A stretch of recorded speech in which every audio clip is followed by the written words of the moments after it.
Hello and welcome to my channel where we discuss the Power Platform.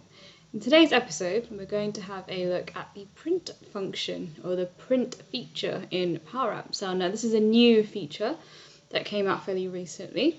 So I have a Power App in front of me, and if I now go to new screen here, I have two new options here. So I've got the portrait print and the landscape print. So let's go and check those ones out. So, whether I use the portrait or the landscape, it is going to be quite similar in terms of how it's presented to me and what I can do on the page. Of course, I need some components on my page to actually print. So I'm going to put a few things on here so that we can actually use it to print. So let's go for a data table here.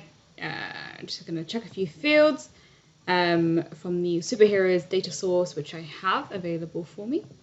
So we're just going to make this fairly big table, and we essentially are going to let our users print this. Now, the first thing I can do is, I need an icon or something for the user to click.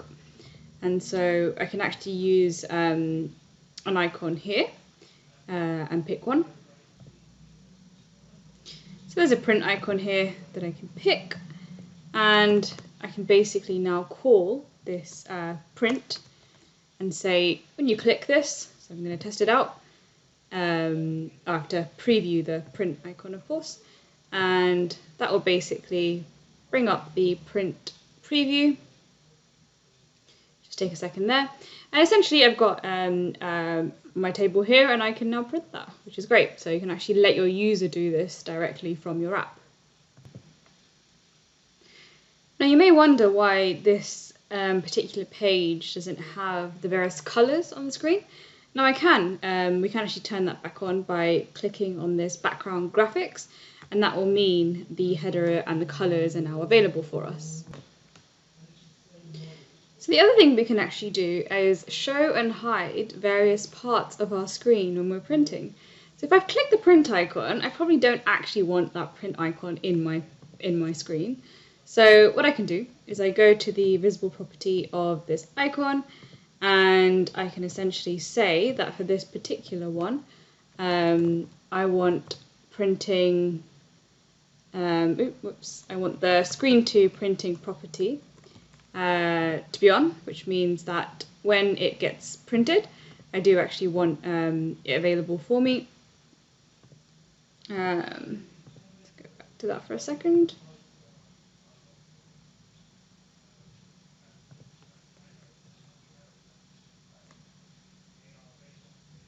Oh, so of course it's the other way around. I don't want it to show when we are in printing mode. So essentially now when I go to print this and click on the print icon, that will now disappear, as when I'm printing I don't want that to show. So that's how we can essentially show and hide icons based on whether we are printing or not printing. So this is great. I mean, you can basically have your Power App able to just go to this print now, showing and hiding various parts of your screen. I hope you enjoyed that crash course on printing within Power Apps. Do hit the subscribe button if you like what you see, and look out for more exciting videos coming your way.